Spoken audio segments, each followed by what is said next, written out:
thanks everyone very much for tuning in to this webinar. My name's Niall Campbell, and for those of you who haven't met me before or heard me speak at ASH events, I'm a clinical hypnotherapist based out of Perth, and I'm also a dental surgeon as well. So the talk tonight is called Getting Off Script, and it's all about metaphor and how to make it more bespoke for clinical usage, how to really get the metaphors that we use, the therapeutic metaphors that we use with clients to be very, very resonant and very, very relevant. So just to set the scene, while I was waiting for everyone, I got the fire going, so I hope it's not too cold in Melbourne, where I think most people are. It's quite cold in Perth here, but I've got a wee glass of Muscat and fire in the background, so I'm enjoying myself at work, which is a nice way to be. Um, so basically, just to start, as I said, I'm a clinical hypnotherapist based out of Perth, and my business is called Prime Hypnosis. That's primehypnosis.com. If you have any questions after the webinar, please feel free to just check out that website, and all the contact details are online. Just a few other ways that you can contact me. Again, if there's anything that comes up that you want to ask me about, is on Twitter at Dr. Niall Campbell, on Facebook, just Facebook.com/Prime Hypnosis, and then also on WordPress. I am in the process of beginning a blog, which I will send you all through updates, posts if you would like. So a very simple outline tonight: the what, the why, and the how of therapeutic metaphor. Firstly, we're going to outline what a metaphor is and what it isn't, just to really get the classification, the correct nomenclature, to really then focus on why they are important and why we should be using them an awful lot, and then how to use metaphor in a therapeutic way in clinical sessions. So we'll focus on the how, of course, specifically, but it's good to get a bit of contextualization there. So if by the way, if anyone has any questions throughout this talk, even if I tend to speed up as I speak, or you can't understand what I'm saying, please feel free to unmute yourself and just ask a question, or you can put your hand up and Joe can ask the question on your behalf. Because I am recording, I can't see the little Citrix site, so I won't be able to see your questions coming through because I'm recording my screen, but you can always ask a question. Please don't be shy. So in terms of the definitions behind metaphor, there's really four categories which are sometimes intertwined, used in an overlapping way, and I think it's important to just really classify the different terms and where they should and sort of shouldn't really be used. So the first one really is an analogy, and this is probably a bit of a little English revision class, so we'll get on to the metaphors more specifically, but as I said, it's important to differentiate it from other things. An analogy is really just a comparison between one thing or another, typically for the purposes of explanation or clarification. And the buzzword here is, it's a way of pointing out a similarity between two different things, you would say. One thing is analogous to another. It tends to focus itself more in the logical and the conscious mind. And for that reason, it's good in the workplace. It's good for teams of people to get logistical stuff done. But maybe if somebody's in front of you in a therapy room, analogies are not really the most potent force that you can use.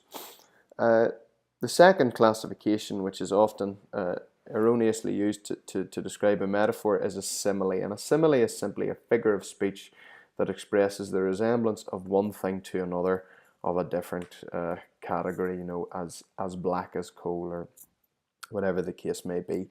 And analogy and simile really have their place outside the therapy room, more specifically when we move towards a metaphor in its deeper sense, in its proper usage. That's when we're starting to enter into actually engaging with our client. So what really is a metaphor? A metaphor is a figure of speech in which a word or phrase that ordinarily designates one thing is used to designate another, thus making a complicit comparison. So a metaphor is described as it is. Unlike a simile, which is it's like, it's the difference between saying the sky was as black as coal and saying the sky was coal. One makes, in say, less logical sense, but it's deeper. It is more potent. It's more relevant to the subconscious mind, and it can be expressed in a very simple little equation. In that x is equal to y. It's not like y. It's not the same as y. It's not analogous to y. It is y. And this tends to be incredibly effective whenever people are in deeper parts of trance, and therefore I like to use it in the therapeutic stage a lot, but I pepper it throughout the whole appointment, and we'll obviously come on to that. So an allegory is a linguistic or a literary device in which characters or events are utilized to symbolize ideas or concepts. And for those of you who were at my workshop in Brisbane last year, I did a little exercise with the delegates there. I just got them to all close their eyes and imagine a scenario which I will give you in a moment. But just in terms of its classification, speaking allegorically is really speaking metaphorically, but in an extended way. And we have the luxury of time when we're speaking to clients. Sometimes it might not feel like that, but compared to in the dental surgery, I feel like I have a lot more time to talk to people in a therapeutic setting than I do as a dentist, simply because that's what they're there to do. They're there to talk. So if people get into extended metaphors, they are speaking allegorically, then I just let them put as much rubber on the road as they can and want to, because that's when you're able to tease out meaning, you're able to tease out new perspective, and it's an incredibly powerful thing. And it's not just used in a psychotherapeutic setting. It's used extensively in the world of recruitment, extensively in the world of marketing. Pretty much anywhere where people want to influence other people, you will find the use of allegory. The picture at the bottom there is of the HMS Lusitania, and this was a ship, a very infamous ship as it turned out. The Lusitania was sunk just before the First World War, and yeah, it was a very very contentious event. I'll not bore you with the whole history of it. It's beyond the scope of this webinar, and also beyond the scope of my knowledge. But suffice to say that the RMS Lusitania was a British ocean liner which was torpedoed by a German U-boat, and it was used then as a result in a propaganda way by certain, not all, but by certain tenets of the Allied forces. And there was a lot of propaganda posters which were produced as a result of the Lusitania. Now, this is one of the more famous pictures, the military recruitment posters, which was produced in the aftermath of the Lusitania sinking. It's important to just note before I explain this picture that the cruise liner was carrying ammunitions, but it was also a civilian vessel. It was a cruise liner, so lots and lots, thousands of American and British men, women, and children lost their lives. The reason that I like this poster, I don't in that sense like it, but the reason that it really speaks to me is because I look at this as being an excellent distillation of an allegorical statement, one which is then followed up by the imperative at the bottom to enlist. So here you have a picture of a babe in arms with a young mother sinking, dead or dying, to the bottom of the ocean. And I think that without any words, this speaks allegorically to young men in particular, all the things that the reasons, the motivations why they tend to go to war is encapsulated in this picture. The desire to protect, the desire to be at the helm, the desire to right wrongs. And without even using a word, just the allegorical representation of man's duty for his family and his country is just presented to him as this beautiful young woman with her baby. And this access, this tapping of that psyche allows then the poster to go on and give a very, very direct, uh, essentially an imperative to enlist.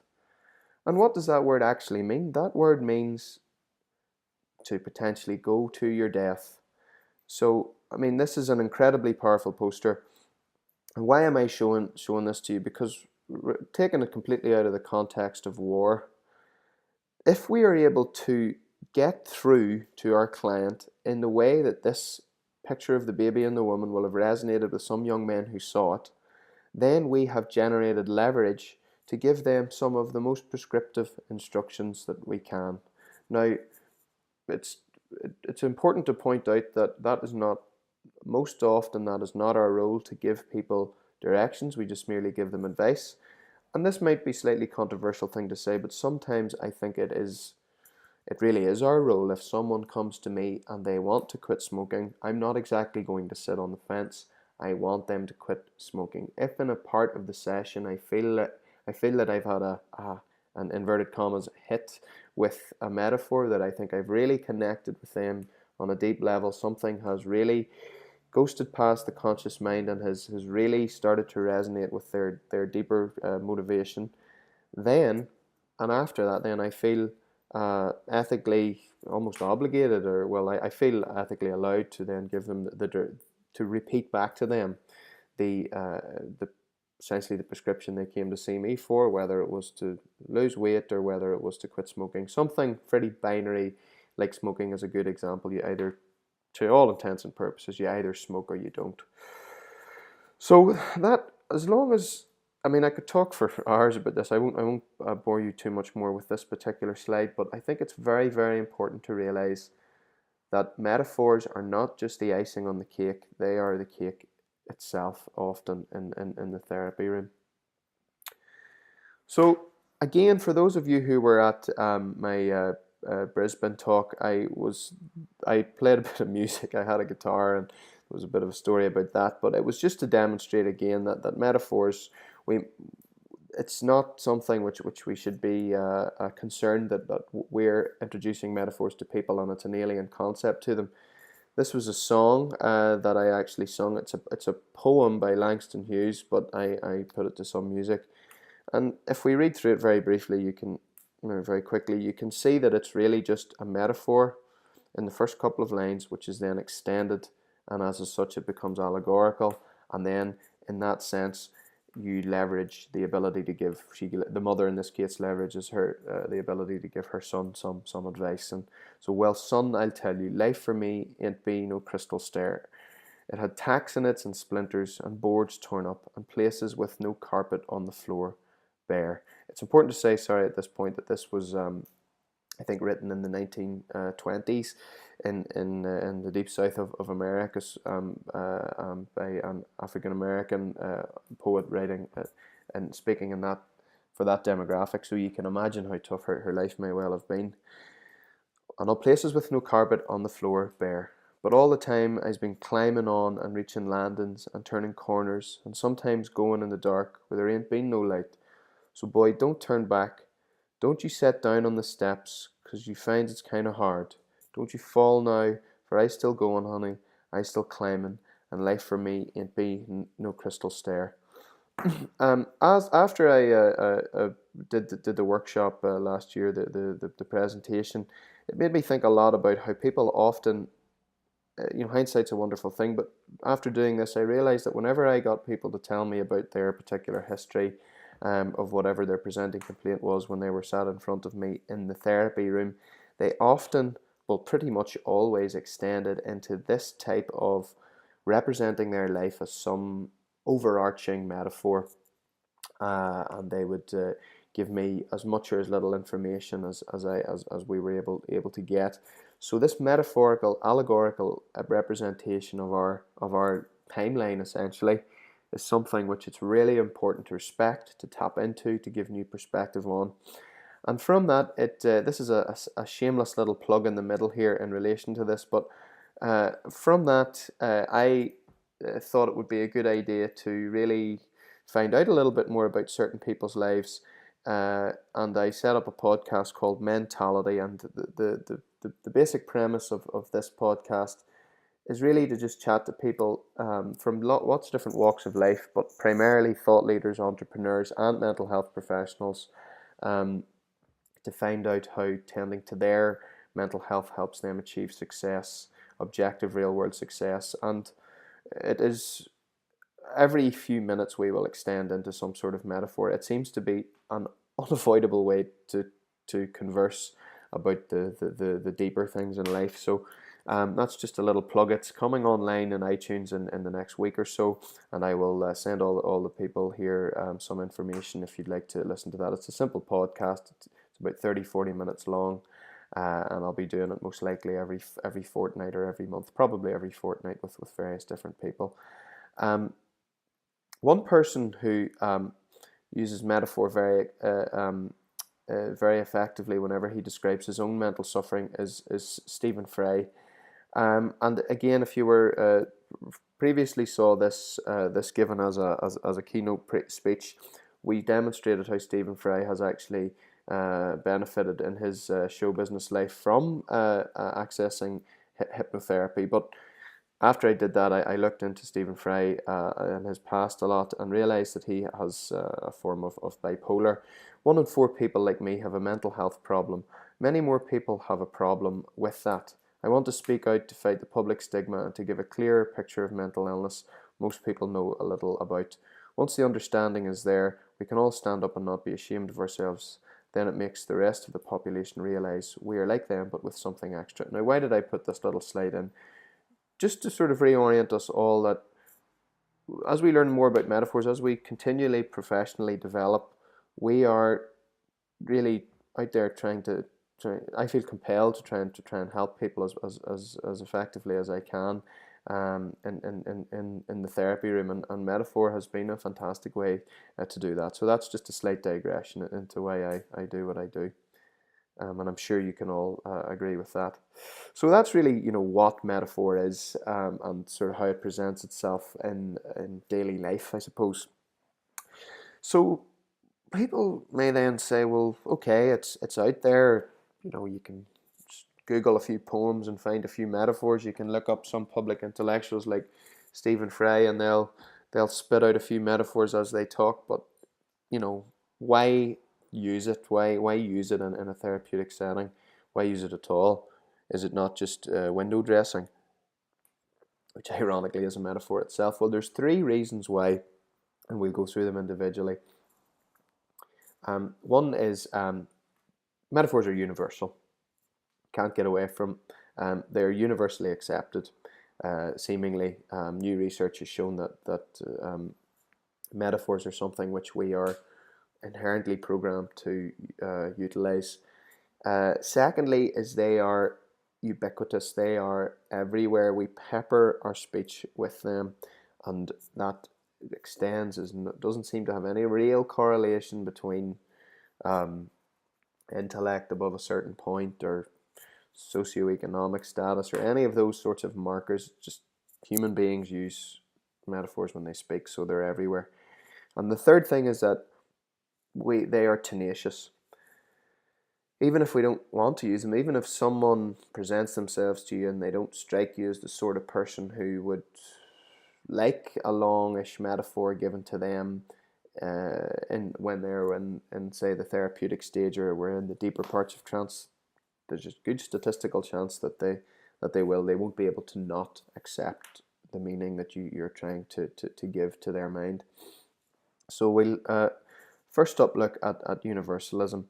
And this is a little exercise that we can do just now. So both of these little shapes have names, and one is called Booba and one is called Kiki. Now, I won't really be able to see hands up and take a consensus here, but I'd like you to go ahead now and just the way you feel, just give them both a name.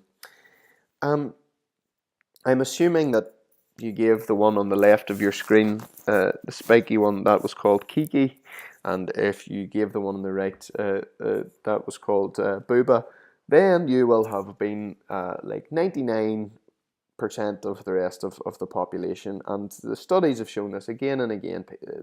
They are named this way well over 90% of the time by all the different subjects tested.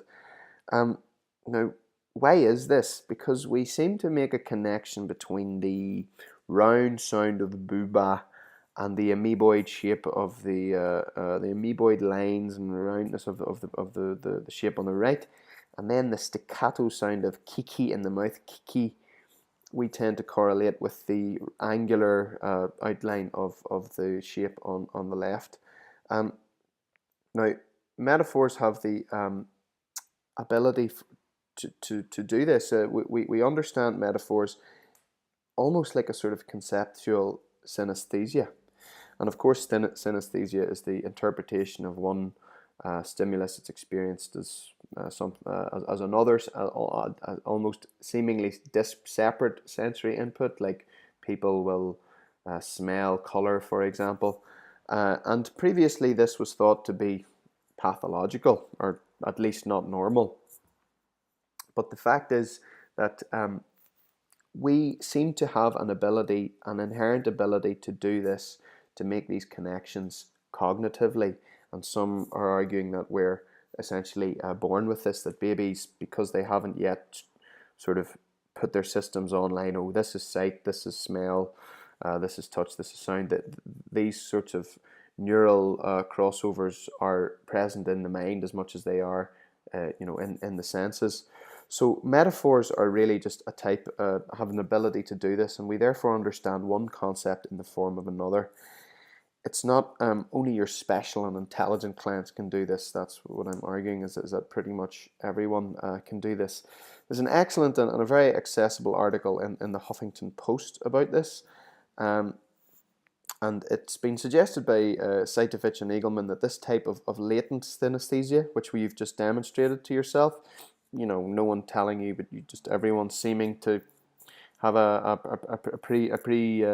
precondition to choose Booba and Kiki. This sort of latent, already there synesthesia applies to metaphor. So Hubbard and Ramachandran argue that we speak of certain smells, like perfume, as being sweet, even though we have never tasted perfume. We would, if someone said that smells sweet, we don't think, oh, well, that's strange that they've used one sense and the other. We seem to make these close neural links and cross activations, particularly between smell and taste, and which can be thought of as a form of conceptual synesthesia, which exists in pretty much all of our brains. So whenever we're thinking metaphorically, we're just doing as nature intended, and we have an amazing and inherent ability to do it. So there you go, Kiki and Booba. The second reason is the ubiquitousness of metaphors, and I've just lifted this little wordy little paragraph of mine. This was from the invite to the webinar. This was the opening paragraph, so I'll just quickly read it out. There is a common misconception that speaking metaphorically is an unnecessary gilding of the lily, and can lead to a process of skirting around the client's presenting issue. New research is, however, casting light on how powerful and deep-rooted metaphors are. When we are dealing with abstractions, it is a linguistic currency we all trade in, and metaphors are becoming empirically accepted as the meat in the sandwich and not merely the sauce. We utter on average 6 metaphors a minute, which is less than the number that live in this paragraph alone. Now, I haven't counted them, but there's probably about 9 or 10 in there. So that's just a simple little pithy little paragraph, just to show you how, fair enough, it might have looked a bit flowery, but if I had taken a few of those metaphors out, it would have just seemed like perfectly normal speech. And so, again, it's all over the place. We really can't get away from it. Um, the third reason is the tenacity of metaphor. And as I've just mentioned before, they really seem to just be stuck in the brain in a very deep and primeval way. And I'm sure you'll all be aware of this. Most of the people I'm speaking to are incredibly well trained psychologists. So the Stroop test should have been something you encountered fairly early on in your undergraduate career. But for people that are watching it, maybe if this is being shown, maybe if you're watching it on YouTube later or something, get yourself or some friends to look at this, and we'll do it with the colors first, and you'll see how the top line, red, blue, orange, and purple, the color of the text is correlates to the color of the word. Essentially, the red word is red colored and blue is blue colored, and so on. But as you get down the line, you start to see that it changes. By the third line there on the left, you see the blue is green. And people, when they're tested, of course, you can, after a split second, can say, okay, that word is blue in the third line down on the left, but the color of it is green. But there's always a lag time. There's always a lag time between you actually figuring that out in your brain. It's not just instant. You take a little second to do that. And that sort of shows that we retain this ability in a color sense. We almost juxtapose the meaning of that word and the color of that word, and we can never really just unmarry the two. The same thing applies to metaphor. Subjects were tested with statements which they were asked to tick the ones that were false, that were technically false, that didn't make any logical sense. And the sentences that contained a metaphorical meaning, even if they were essentially logically wrong, didn't make any sense. I'll give you an example. Like, all jobs are jails. And James Geary, in a really great speech, pointed this out. But all jobs are jails. I mean, unless you happen to be a prison warden, your job is not a jail. But the unfortunate fact is that some jobs metaphorically are jails. People feel stuck in them. And people took longer to notice the fact that wasn't logically correct because there was a metaphorical truth in it. And in the same way as they couldn't unmarry the color of a word to the spelling of the word, that they couldn't really unmarry that metaphorical meaning. So that's why I think it's beautiful for us, because even if people logically and consciously reject the meaning of a metaphor, it will make a connection, especially if it's one of these more universal ones which are accepted generally in the collective lexicon, let's just say. So you will get it through the sort of the screen, so to speak. So we've established now the nomenclature of metaphor, the different classifications of metaphor as opposed to analogy, simile, and then extended metaphor as a term really for allegory. We've also outlined the reasons why they are so useful and why we should continue to use them. And basically, by virtue of them being universal, ubiquitous, and tenacious. So now I'd just like to outline how we can actually go about using them. So section 3, as I said there, how to use them. I'm just going to outline a structuring technique and then how I really do it and then we will apply that to the hypnotic framework, which we'll all be very familiar with. So this little slide, we'll just break it down and really go through it. Just really the structure of how I tend to plug metaphor into the clinical consultation. So let's just say you see your client and they have a real world issue. And all a real world issue really is just something which is resulting in unwanted thoughts, feelings, emotions, and or behavior. It's not for us to say what is and isn't a real world issue. It's for them to present that to us. So that's what essentially helps makes them come seek our services. And so along this timeline, we're all familiar with the term isomorphism, but for people that are watching this perhaps later, that maybe don't have a clinical background. It's just a simple term which basically just means it's how you can parallel someone's life and potentially give them a perspective and advice without being incredibly direct and saying you should do this. Isomorphism. I tend to match it. I'll give someone a metaphor, and it'll be the metaphorical representation will be of their problem, and I think they tend to get that, but it's just a little bit less attritional, less confrontational about the problem. I tend to match it so that the person in the metaphor is having a fairly similar problem, but it's not identical, that they tend to be of a similar age, that they are same sex, and so on. So that generates for me this metaphoric world, and for them also, of course, this symbolic parallel.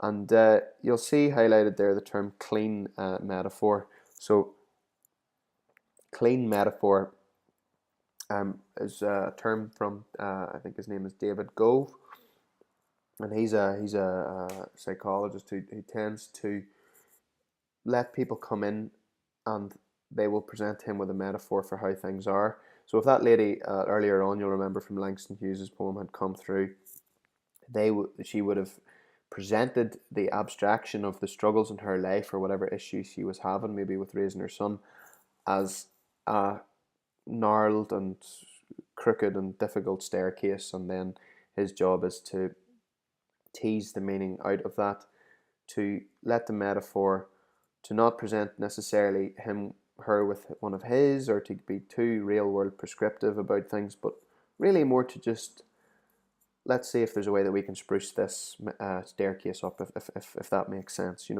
Respecting the metaphor that you were given and trying to give perspective and options within that metaphor.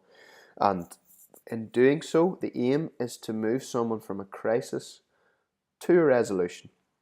Now, I've drawn an arrow between crisis and resolution because we all know you get people at very different points along this particular spectrum.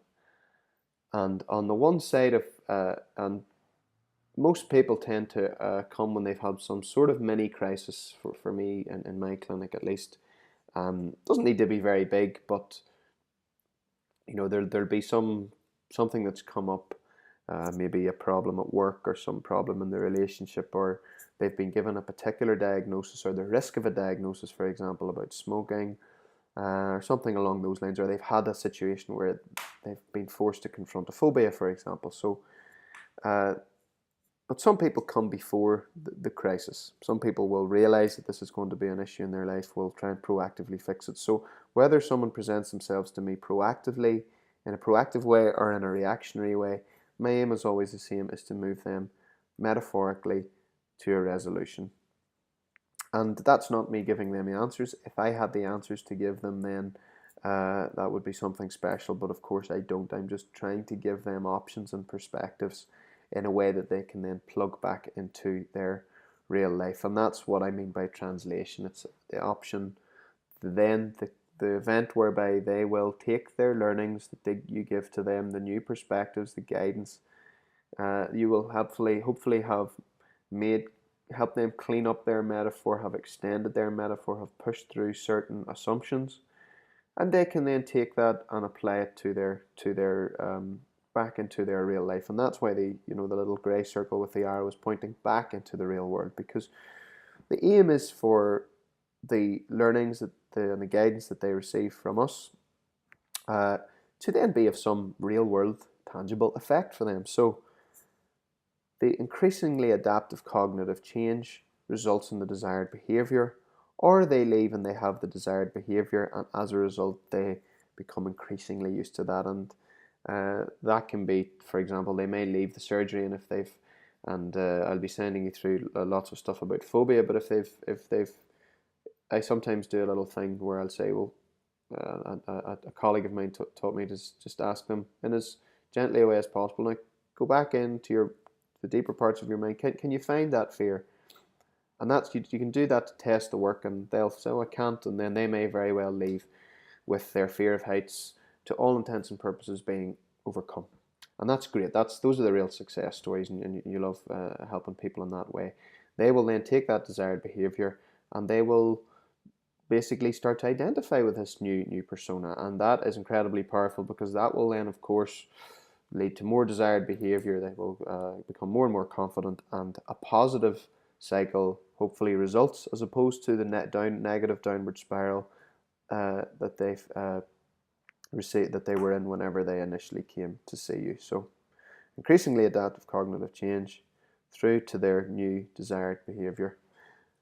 Now, again, sorry to give you another little English lesson. My sister has a doctorate in English literature, and my mum's a teacher, so if I don't quote this right, I'll be in trouble. But um, again, to split a metaphor down into its component parts is really quite simple. There's two various aspects to it. You have the tenor or the target, and the vehicle or the source, and you can refer to them in either way. Depending on whether you're looking at it from more of a sort of literary point of view or from more of a neurolinguistic point of view, it doesn't really make any difference. We'll use the terms target and source.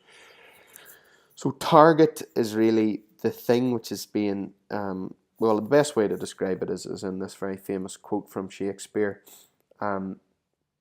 So it's very famous, but he says, all the world's, or his character says, all the world's a stage. Now, there we go. We can start to see how metaphor is just exponentially more profound than a simile. If he'd said all the world is like a stage, then we go, yeah, that's fair enough. That's a logical comparison. But all the world is a stage. X is equal to Y, and you can see then that the target word is world, and that's what's trying to be explained.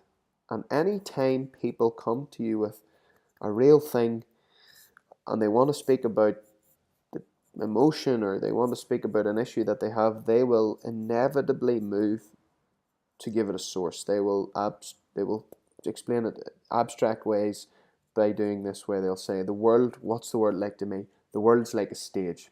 And I call this the source. Now, Shakespeare's character goes on to say, and I think this is from, oh gosh, I don't know, I can't remember, is it As You Like It?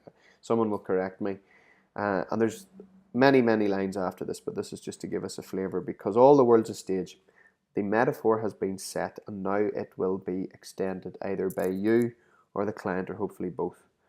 And all the men and women, that's a secondary target, so we've established now the world is a stage, and therefore we need to ascribe some metaphorical meaning to other people in this person's life. So they'll say, and all the men and women are merely players. That's the secondary source. ...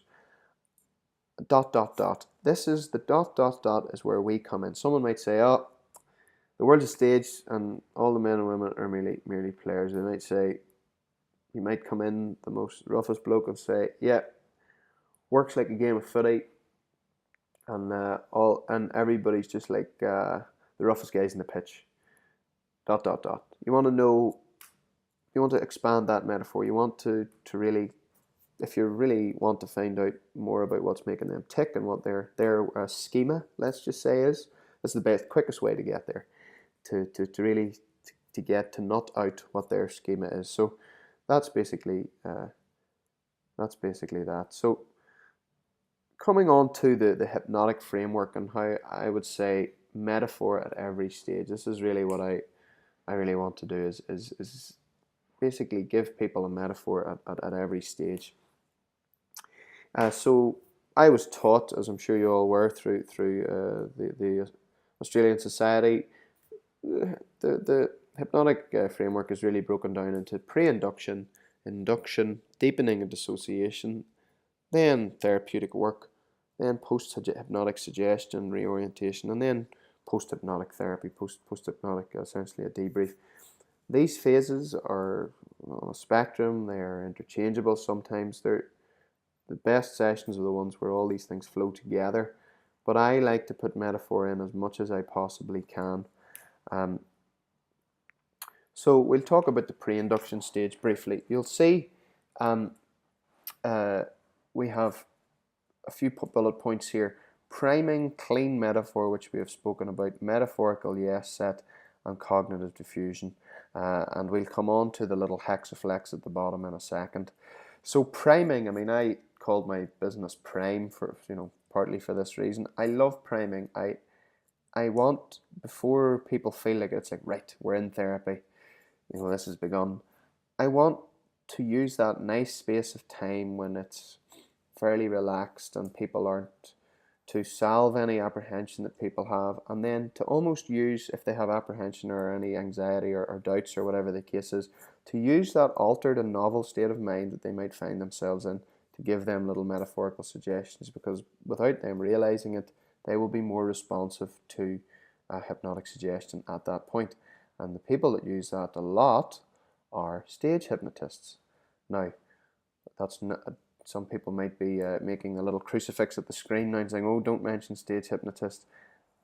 This is a bit of slight digression, but I am giving a workshop later in the year, and it's really just to see a little bit of a talk to see if there are potentially things that we can use from stage hypnotism in a really ethical and empirical way, because there are certain areas that they are very good at, not therapy at all. They don't tend to focus on that. Uh, but there are certain skills that they do have that sort of can't be denied, that we could clean up and not clean up, but we could adapt and use for our own clinical purposes. So priming is one of those. The other one, metaphorical yes set. I like to use yes sets, build that positive expectancy, as we all do.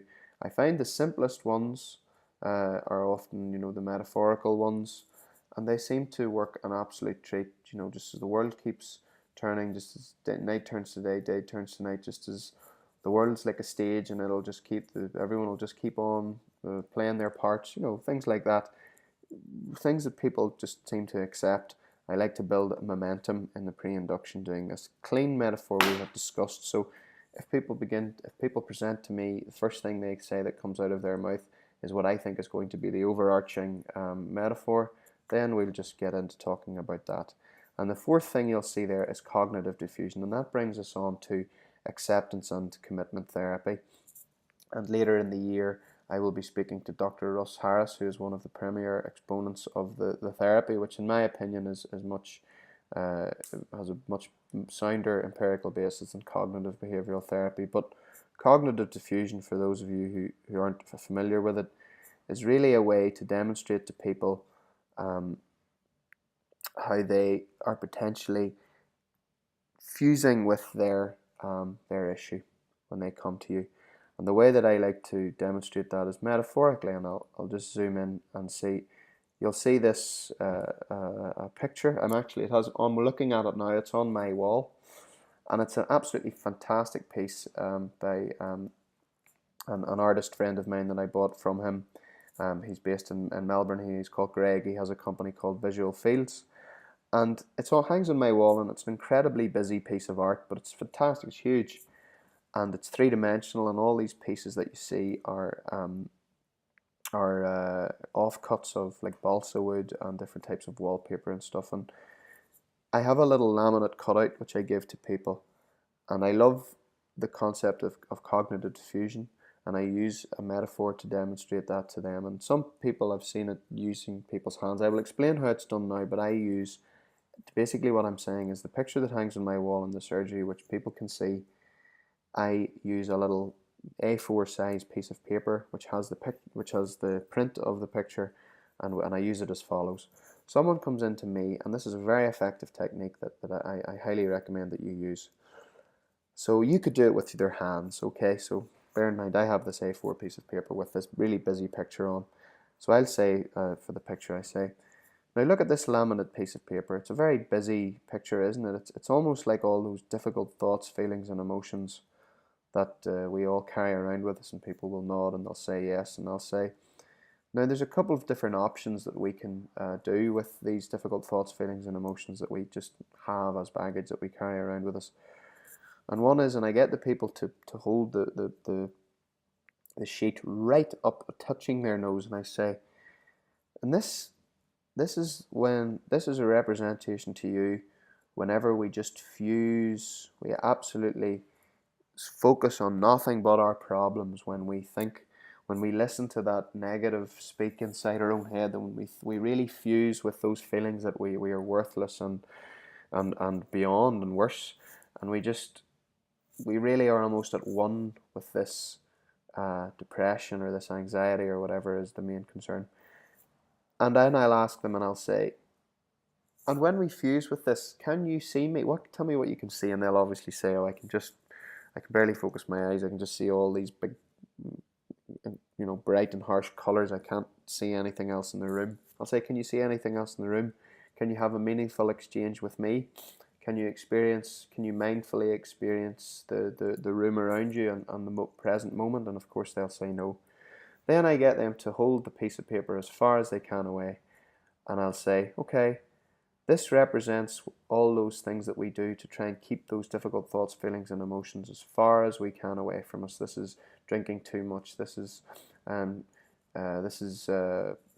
overworking. This is just chasing one night stands. This is chasing drugs and booze and basically just trying absolutely everything that we can to block out having to think and engage with these difficult thoughts, feelings, and emotions. And I'll say to them, now, isn't it amazingly tiring? How tiring this is with your arms totally outstretched. This is what it's like. This unsustainable way that when we're burning the candle at both ends, or taking too much alcohol or drugs, or smoking ourselves to an early grave or whatever. And again, people will nod, and I'll say, these are the two options. And basically, these are plugging into cognitive diffusion and experiential avoidance, which are part of the ACT model, which of course I'm sure we'll all know about.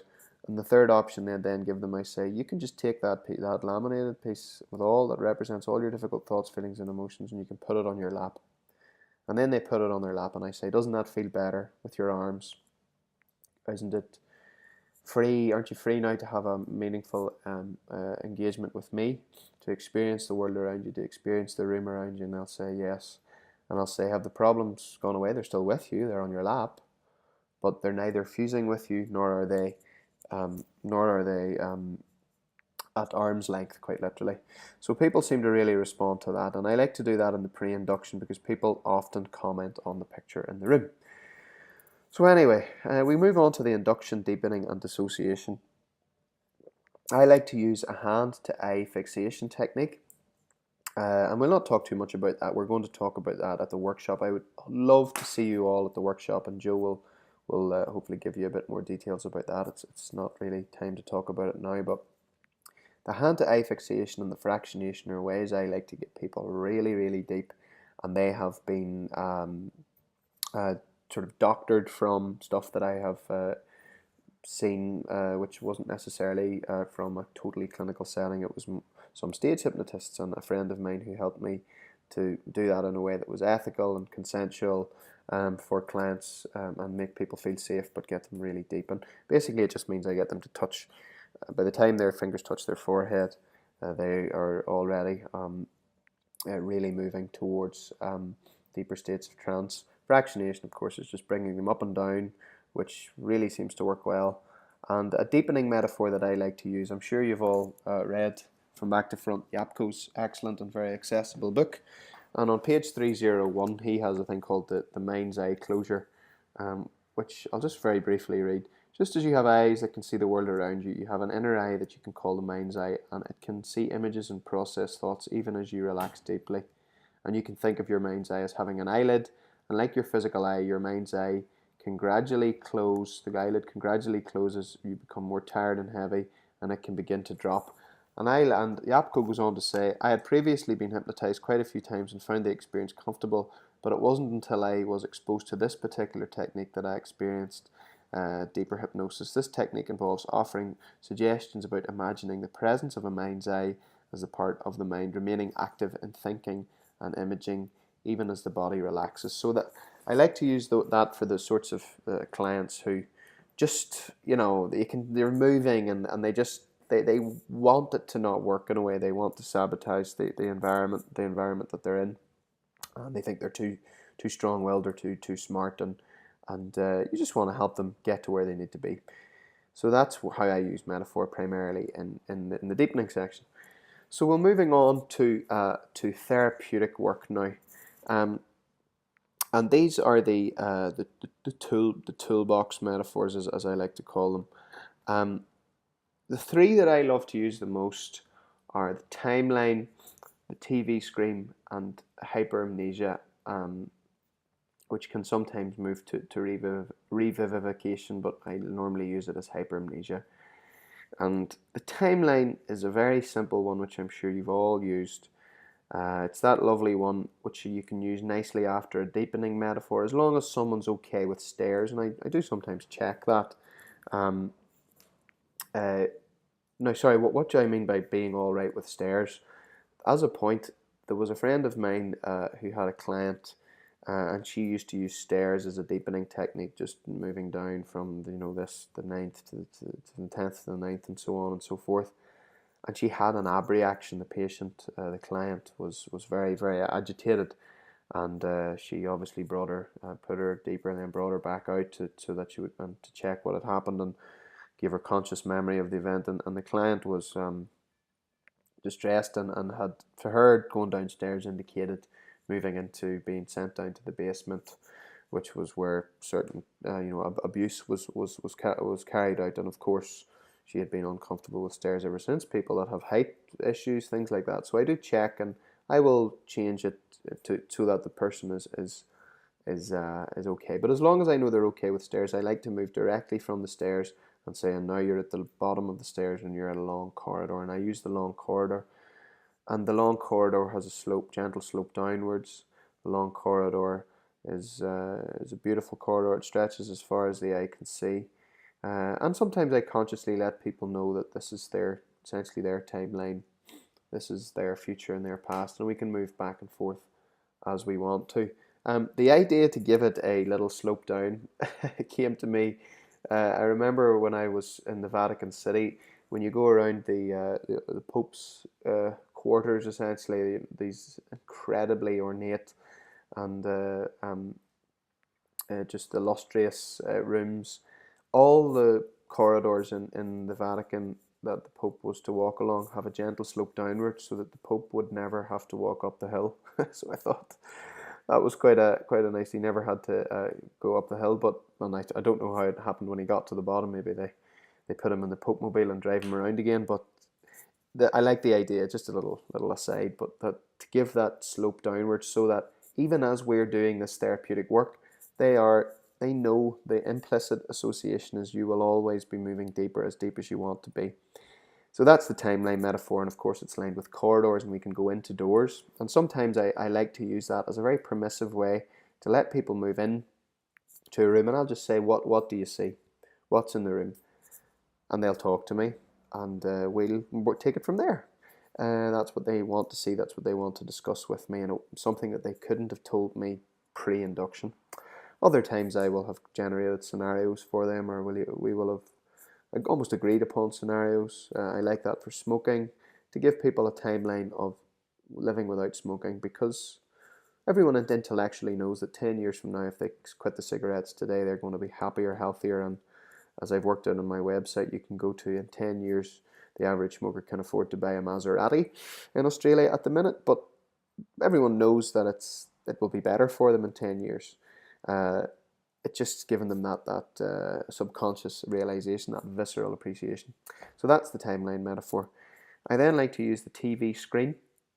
I like to use the TV screen particularly for the fast phobia cure, where I get people to run back and forth through. They're in a nice comfortable chair as they watch on a screen the phobic stimuli, and I'll get them to, when they have the controls, which again reinforces their safety and control, that they're going to run through. They're going to run through this video back and forth, and give it a silly theme tune, like a Benny Hill theme tune, and make it bright, or as stupid as they want it to be, so that they can dissociate from the fear, and that works really well. If I feel in other contexts, if I want them to experience it in a more profound way, then they can get people to move into the TV. And I was wondering where I got the idea to do that. I think some of you might remember that Aha video. Do you remember Take On Me, where the guy goes into the television? So there you go. I'm sure that's probably where that's been rattling around my head, and that's why I do that.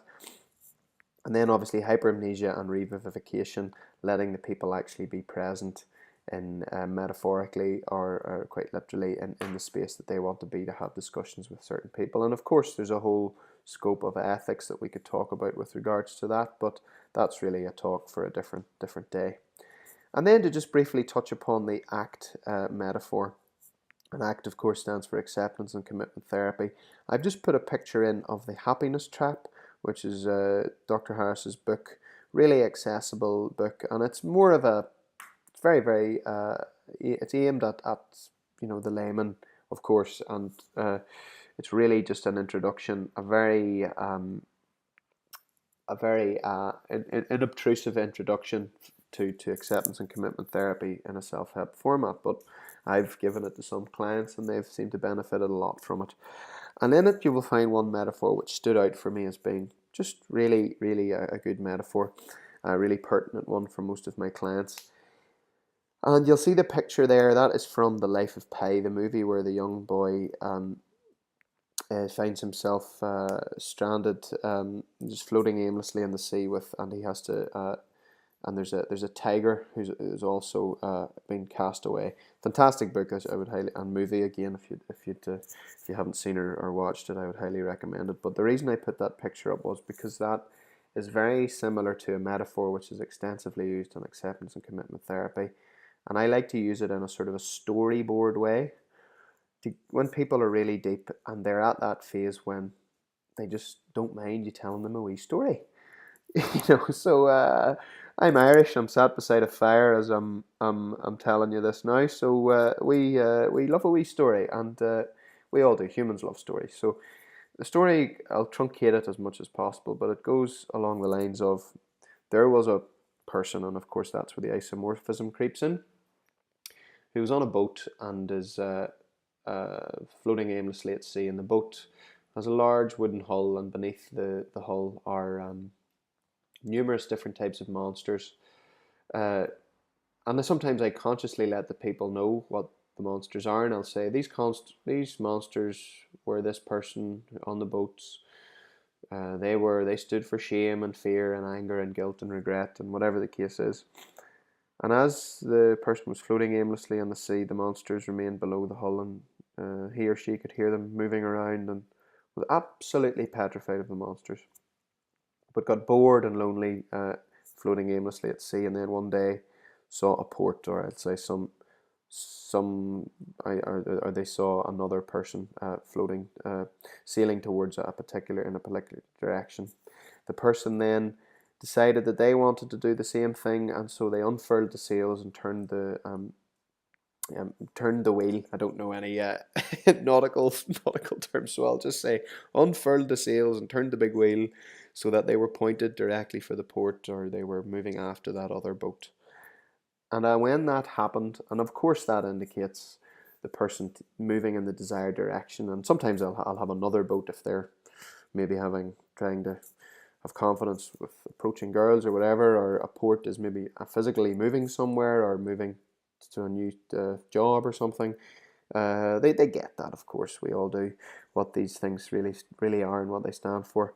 So the metaphor continues as they sail their boat towards this port. The monsters become aware of the direction, and they all come reeling out onto the deck, and they bare their fangs and show their claws and spread their wings and shriek and absolutely terrify the person on the boat. The person on the boat then, of course, being petrified, reels up the sail and just floats aimlessly, and comes to an arrangement and deal with the monsters that as long as he or she continues to keep the boat floating aimlessly at sea, they will remain below deck. And then you can continue that as much as you want, because people will start to go, that is my life in a nutshell. And they'll try again and they'll try again. But this is where the resolution comes in, and this is where the beauty of that metaphor is. Then one day they unfurled the sails again, and the monsters came out, but a realization occurred to them, and that's me telling them this is right now. That has brought them up to speed. They are now. The realization is now. The realization has occurred to them that these monsters are just figments of their imagination, and they can't physically hurt them. They cannot physically hurt you. and of course they still bear their fangs and show you and screech and spread their wings, but they can't physically hurt you, nor can they change the course of the boat. And I'll sometimes say things like courage is walking through fear, or whatever the case is. But people love that metaphor. Even if they are the types who are not somnambulistics, they are not really deep, they always get something out of that. If I told that story, I mean, they use it in acceptance and commitment therapy all the time. The person is consciously there, wide awake, sat with the therapist, and the therapist will take 5 minutes to tell that story. I see no reason why we shouldn't do the same. It's a very elegant little way to demonstrate how fears and things like that, we cannot take them away, but we can help you to move through them, move past them, accept them. So the post-hypnotic suggestion and the reorientation, I like to tag this to likely physical cues. And what do I mean by that? Hopefully I'll have garnered some understanding of what this client's day-to-day life is like. So I like to tag to physical cues. So I'll say, it's obviously, as I said, always dictated by the session content and what I've come to learn about the person, and therefore it's always metaphorical in nature. So we could maybe discuss some examples that you guys use. I think post-hypnotic suggestions are fantastic to just copper fasten the work that you've done. And the one that I've just highlighted here is, this is just down the road from me. This is Cottesloe Beach, and just an absolutely beautiful place to be. And a lot of clients, for example, if they're, I've had a few people recently who have mentioned they're going to the beach because they're either going to go running on the beach, or they're going to use that time with their partner to in the evenings, instead of doing whatever it was that they were trying to avoid, just basically to try and improve the quality of their behavioural quality of their day-to-day life. So I'll say every time you see this, that, or the other, I just basically go, right, where is this person going to find themselves in the next couple of weeks? How can I just constantly echo the learnings and the guidance and the perspective throughout their next few days? How can I get them to get that nice feeling, that anchored feeling subconsciously? So I tend to use the environment that they will directly find themselves in afterwards. So for post-hypnotic therapy, some people talk about homework, and do they give them homework? I don't tend to give people any homework. Nada, nothing, diddly squat, zilch, yeah. Because by this stage, they're feeling good. They've hopefully had some sort of insight. The last thing you want to do is just bring the tone down, in my opinion, and give them lots of things to do. I had this experience when before I was really getting, wanting to get involved in acceptance and commitment therapy. I actually went along to see about a session of cognitive behavioral therapy myself to see what it felt like. And of course, I understand you guys do this all the time for a living. It's got a huge amount of research behind it and findings. But the one thing that I didn't really like, this session isn't about how bad cognitive behavioral therapy is. It's fantastic, but I tended to find that the model that they were presenting me with required me to do a lot of homework. There was observe your thought, write this down, do that. And I started to realize that if I don't do the things, if I wasn't willing to do it, or if I didn't see the reason, or if I was just too plain lazy, I mean, a lot of the ideas were probably very good to do afterwards, but if I wasn't going to do it, then chances are my clients weren't either. It's the same thing as a dentist. If I don't do a certain oral hygiene practice, if I don't feel it attainable to floss every day, then I'm not going to give that advice to my clients. We need to practice what we preach, I suppose. So I'd love to hear your thoughts. I don't tend to give people homework, or in whatever way context you give it. And even if I were to, I would always try and base it around a smartphone. I just think that's the handiest way to get people to maybe actually record their thoughts or their behaviours in a fairly contemporaneous and comprehensive way. So I'm pretty much wrapping up, but as is very hypocritical, I've going to give you all some homework. So I can't believe that I just put those two slides together. But a little what to do next. it's not really homework. It's basically just something that I would love for you to do, so that any content or different resources that I generate in the future, you guys can be the first to know about it. You'll see in the top left hand corner there's the iTunes artwork for the Mentality podcast. It's great fun.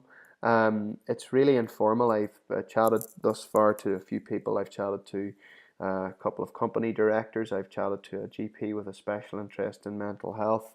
I'm planning on speaking to another couple of business men, and I'm also actually going to speak to Russ Harris as well in the not too distant future. And there's lots of other interesting people lined up. On my wish list would be Stephen Fry, or there's a few other people, Sam Harris, Stephen Pinker, and I mean, maybe they're in a completely different strata, but you never know. It would be fantastic to speak to them. Just very briefly, what is Mentality about? I feel I'm 30 years old now myself, and I think that we are really approaching. I'd love to hear your thoughts on this as well. We are approaching the tip. We are on the tip of an iceberg of just huge endemic proportions. Depression and anxiety in the general population. I think the World Health Organization, from memory, is saying that depression will be the second most costliest illness in the world by 2020. This is an incredible statistic. And the one demographic that I think is most of need of help, but is probably the least represented in clinics, is young men.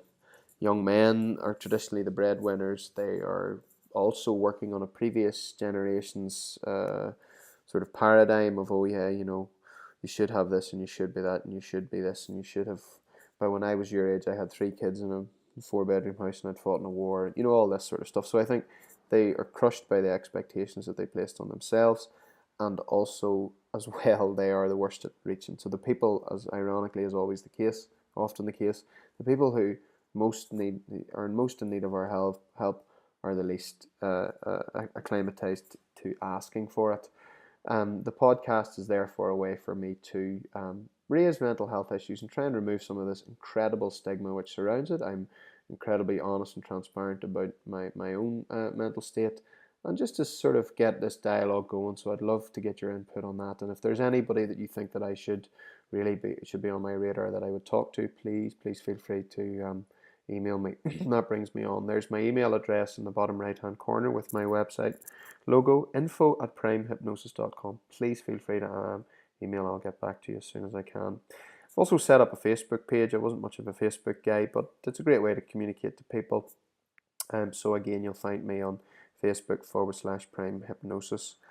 And the last thing is to discuss, some of you may have been along to my webinar about phobia, and I am in the process of writing an ebook on phobia. It's an area of special interest for me, and I'm not sure when it will be finished. I'm incredibly busy with all everything else, but when I get my opportunity, I do push it forward that little bit more. You will, of course, all, just as long as you just please send me an email and request that, and I will make a point of you will be the first to get a copy. Another little thought that I've had, this is being recorded, and I will also record my previous webinar for phobia. But what I would like to do, my plan is to record one which is very, very accessible for your clients.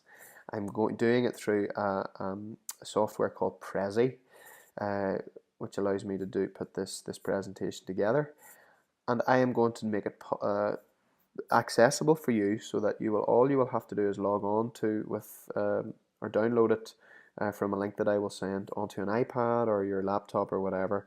And I want to do it in such a way that perhaps if someone presents to you, you can in 2 minutes run through with them in a really understandable way, like a little explainer video, what phobia is, what it's not, the different classifications, and basically just a super truncated version for the average, for the layman, for your clients, and that'll be a resource that hopefully you'll be able to use. They're brilliant. I use ones to explain, say, in my capacity as a dentist, to explain root canals, crowns, things like that. And I just think we have this technology to combine audio visual to explain things. And so yeah, so that would be something that I would love to do for you, and you will get that very, very shortly. So all that's left for me to do is to say thank you so much for tuning in to the webinar. It's been a pleasure and a delight, and I seem to have timed this quite well because my fire is just dying out, so I'm going to have to go and put a few more logs on the fire. But my last little quote is to say you don't have to see the whole staircase to take the first step, and that's me at the top of Mont Blanc de Tacul, which is in Chamonix, the Chamonix Valley below me, and it's a great experience, of course. And I remember just thinking that little quote in my head. It was just one foot after the other at times, but and I couldn't see the peak until we got above the cloud line. You can see there, but you don't have to take the whole staircase to take the first step. So thank you so much for listening.